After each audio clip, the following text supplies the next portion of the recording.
Bismillahirrahmanirrahim. Baik, saya akan menerangkan beberapa tema yang akan saya jelaskan. Tugas untuk memenuhi ujian akhir semester. Yang pertama, strategi pembelajaran. Dalam dunia pendidikan, strategi bisa diartikan sebagai suatu cara atau metode kegiatan untuk mencapai suatu tujuan pendidikan. Jadi definisi strategi pembelajaran bisa diartikan sebagai sebuah perencanaan yang berisi tentang rangkaian kegiatan yang didesain untuk mencapai tujuan-tujuan pendidikan tertentu. Strategi pembelajaran di dalamnya mencakup pendekatan, model, metode, dan teknik pembelajaran secara spesifik.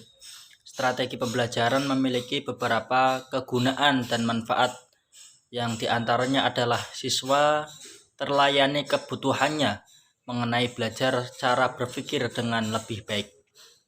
Selain itu, adanya strategi pembelajaran juga turut membantu guru agar memiliki gambaran bagaimana cara membantu siswa dalam kegiatan belajarnya. Hal ini dikarenakan siswa memiliki perbedaan dalam hal kemampuan, motivasi untuk belajar, keadaan latar belakang sosial budaya, dan tingkat ekonominya. Jadi, kegunaan strategi pembelajaran adalah memberikan rumusan acuan kegiatan belajar, mengajar untuk memperoleh pengalaman belajar yang inovatif mengenai pengetahuan dan kemampuan berpikir rasional dalam menyiapkan siswa memasuki kehidupan di dalam masa dewasanya nanti. Contoh metode, teknik, dan alat yang menjadi bagian di dalam pelaksanaan suatu strategi pembelajaran diantaranya adalah ceramah, diskusi, mendemonstrasikan, debat, musyawarah, simulasi, atau juga di laboratorium, penggunaan narasumber, dan lain sebagainya. Kemudian saya juga akan menjelaskan tentang manajemen kelas. Manajemen kelas adalah proses perencanaan, pengorganisasian, penggerakan, dan pengawasan kegiatan pembelajaran guru dengan segenap penggunaan sumber daya untuk mencapai tujuan pembelajaran yang telah ditetapkan secara efektif dan efisien. Manajemen adalah rangkaian kegiatan atau tindakan yang dimaksud untuk menciptakan kondisi yang memungkinkan berlangsungnya pembelajaran. Manajemen kelas merupakan persyaratan penting yang menentukan terciptanya pembelajaran yang efektif. Penciptaan kelas yang nyaman merupakan kajian dari manajemen kelas, sebab manajemen kelas merupakan serangkaian perilaku guru dalam upayanya menciptakan dan memelihara kondisi kelas yang memungkinkan, serta dididik untuk belajar dengan baik, lebih baik. Keefektifan manajemen kelas sangat tergantung kepada manajemen guru memahami berbagai aspek pelaksanaannya. Inovasi dalam bidang pendidikan terus digalakkan guna menyelesaikan permasalahan-permasalahan yang dihadapi dalam bidang pendidikan. Inovasi dalam bidang pendidikan tersebut seperti kurikulum, metode belajar, media pembelajaran, administrasi pendidikan, dan strategi pembelajaran. Implikasi dari inovasi dalam bidang pendidikan adalah bahwa ukuran keberhasilan proses belajar mengajar guru di kelas mengalami perubahan. Dituntut ketertiban kelas juga menjadi berubah. Pembelajaran yang berkualitas tidak hanya ditentukan oleh pembaharuan kurikulum, fasilitas yang tersedia, kepribadian guru yang simpatik, pembelajaran yang penuh kesan, wawasan pengetahuan guru yang luas tentang semua bidang, melainkan juga guru harus menguasai kiat manajemen kelas. Setiap kegiatan belajar mengajar mengisyaratkan tercapainya tujuan, baik tujuan instruksional maupun tujuan pengiring. Namun tidak dapat dipungkiri keadaan di kelas seringkali tidak berjalan sesuai dengan yang diharapkan. Upaya guru menciptakan dan mempertahankan kondisi yang diharapkan akan efektif apabila diketahui secara tepat faktor-faktor yang dapat menunjang terciptanya kondisi yang menguntungkan dalam proses belajar mengajar.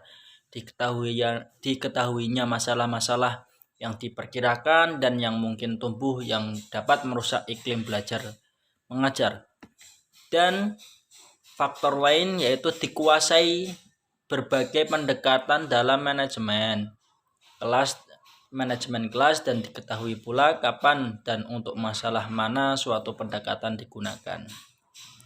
Nah, yang ketiga saya juga akan menyinggung dengan tema yaitu yang akan saya jelaskan metode dalam pembelajaran. Metode pembelajaran adalah suatu proses sistematis dan teratur yang dilakukan oleh guru atau pendidik dalam menyikapi materi kepada siswa, menyampaikan materi kepada siswa. Pendapat lain juga mengatakan bahwa learning methods merupakan suatu strategi atau taktik dalam melaksanakan kegiatan belajar mengajar di dalam kelas yang diaplikasikan tenaga pendidik agar tujuan pembelajaran yang sudah ditetapkan bisa tercapai dengan baik. Melalui cara ini maka diharapkan proses belajar mengajar dapat berjalan dengan baik. Dengan demikian sangat penting bagi seorang pendidik untuk mengenal metode dalam pembelajaran supaya siswa merasa semakin bersemangat saat mengikuti pembelajaran di dalam kelas. Selain itu, pemilihan metode yang tepat membuat siswa tidak cepat merasa bosan atau jenuh ketika mengikuti kegiatan belajar mengajar di dalam kelas. Bagi seorang guru yang ingin mengenal metode pembelajaran secara lebih jelas, memang tidak hanya sebatas memahami pengertiannya saja, melainkan juga perlu memahami apa saja macam-macam metode dalam pembelajaran tersebut. Nah, antara lain macam-macam metode tersebut yang wajib dipahami oleh guru yaitu yang pertama ada metode ceramah, diskusi, demonstrasi, kemudian ada resitasi, eksperimen, karya wisata atau study tour, latihan, perancangan, debat, atau menggunakan metode mind mapping. Nah, fungsi metode pembelajaran itu sendiri yaitu mempunyai perlu Anda ketahui ya, teman-teman ketahui juga bahwa metode pembelajaran mempunyai beberapa fungsi tertentu berdasarkan pendapat Bapak Syaiful Bahri, Jamroh, dan Azwan Zain. Diketahui beberapa fungsi metode dalam pembelajaran antara lain alat motivasi ekstrinsik, kemudian ada strategi pembelajaran, alat mencapai tujuan juga. Nah, tujuannya adanya metode pembelajaran itu yaitu membantu mengembangkan kemampuan secara individu para siswa agar mereka mampu menyelesaikan masalahnya. Lebih jelasnya berikut beberapa tujuan metode dalam pembelajaran. Yang pertama, membantu siswa mengembangkan kemampuan individu, yaitu kemampuan sumber daya siswanya tersendiri, supaya mereka bisa mengatasi permasalahan menggunakan terobosan solusi atau suatu solusi yang menjadi alternatif. Membantu kegiatan belajar mengajar agar pelaksanaannya bisa dilakukan menggunakan cara terbaik. Kemudian tujuannya yang lain memudahkan dalam menemukan, menguji, serta menyusun data yang diperlukan sebagai upaya mengembangkan kedisiplinan sebuah ilmu.